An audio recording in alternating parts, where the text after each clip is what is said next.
Some years ago, Newsweek magazine carried a story about Russian orphanages and the fairly horrid conditions there.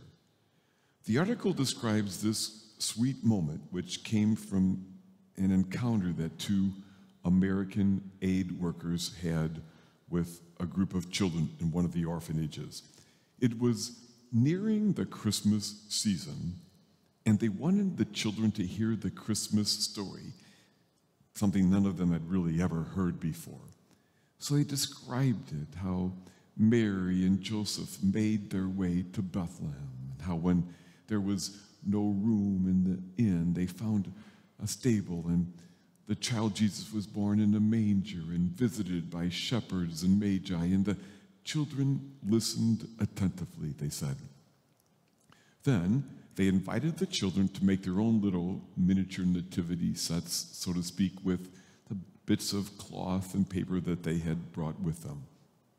Things were going just fine, but things were a little bit different at the table where little Misha sat.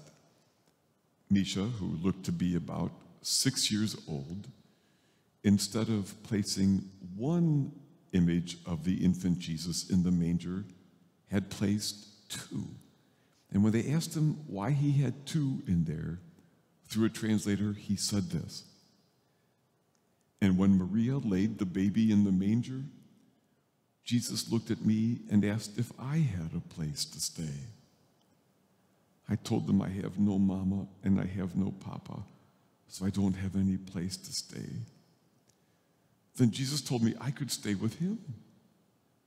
But I told them I couldn't because I didn't have a gift for him like everybody else did. But I wanted to stay with Jesus so much that I thought about what I had that maybe I could use for a gift. So I asked Jesus, if I keep you warm, will that be a good enough gift? And Jesus told me, if you keep me warm, that would be the best gift you could give me. So I got in the manger, and then Jesus looked at me, and he told me I could stay with him for always.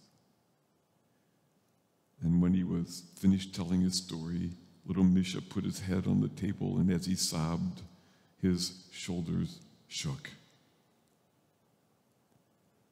The little orphan Misha found someone who would never leave him abandoned, someone who would stay with him for always. That is indeed the promise of Christmas. Jesus has promised that he would stay with us, as little Misha put it, for always.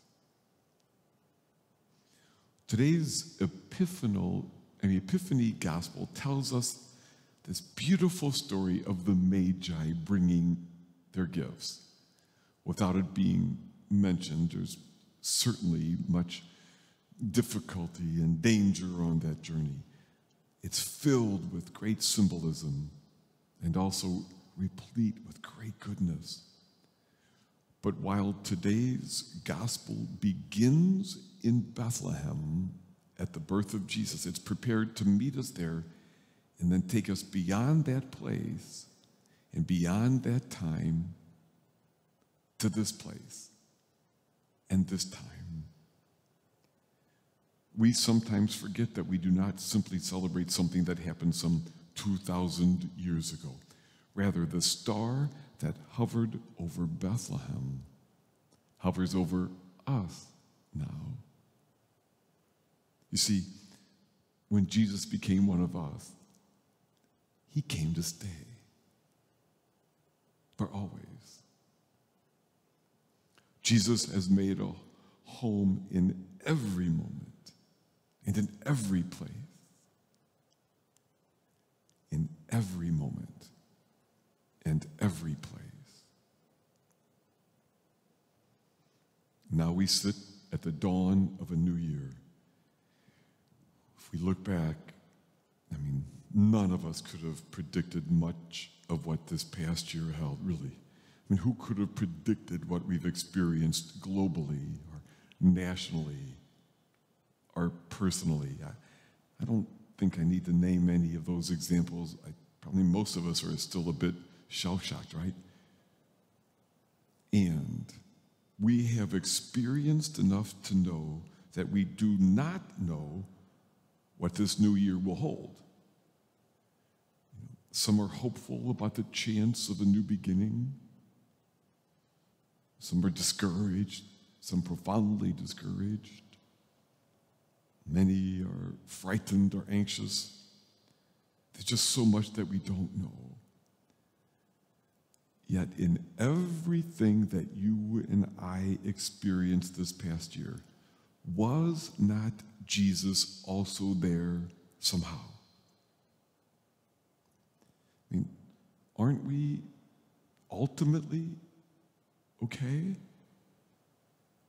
It might feel fragile, but we're okay. Deep down, as tough as it has been, didn't we all find what we needed to live and love this past year? I am convinced that when we do our best to live with integrity along the way, Jesus will take whatever life throws at us and weave good from it. That is the promise of Christmas. That not only did Jesus come 2,000 years ago, but now that every moment, every place is now graced with the presence of Christ. There is nowhere we could go, no situation we could ever find ourselves in that God is not there filled with love for us. A few nights ago, I was praying with the family of a young man who was dying. I found these words come off of my lips as I was praying, and words I really didn't expect to say. I said, "Oh God, you came to earth some 2,000 years ago, and when you came to stay. You are here now, and you will be with this young man and his family each step of this journey."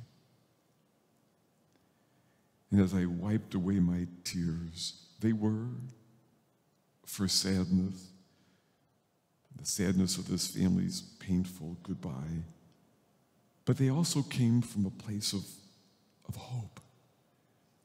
For I did trust that each step of this family's painful journey, Jesus would be there. And each step of my new year, Jesus would be there. And each step of your new year, Jesus would be there. Little 6-year-old Misha got it right. When Jesus came all those years ago, he came to stay for always.